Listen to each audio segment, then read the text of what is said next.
Eva. Tita Rebecca! Stop crying na. Stop na.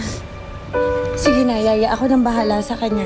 Pero ma'am, utos po ni Ma'am Rosana na... I know kung ano ang utos ng mama. Wala ka bang tiwala sa akin? Sige na. Gawin mo na ibang trabaho mo kaysa tumunganga ka dyan. Sige po, ma'am. Tita Rebecca, ayoko na po dito. Gusto ko na po umuwi sa mami ko. I know. Kaya nga nandito si Tita Rebecca, di ba? Isasama kita sa pag-alis. Talaga po?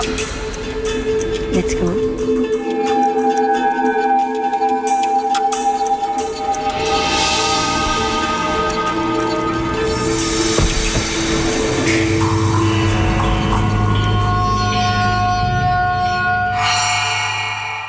Sino yung kapit niya?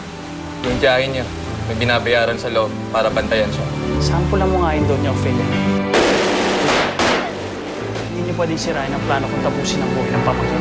Pasensya na kayo, Chief. Relax ako ng hindi na maulan. Pasensya pala, ha? Dapat kayo nakapatapos sa akin, eh. Buti na lang. Kinuha ko yung bonus ko. Meron taong gusto pumatay sa'yo sa labas. Elisa? Elisa! Elisa! Magsasama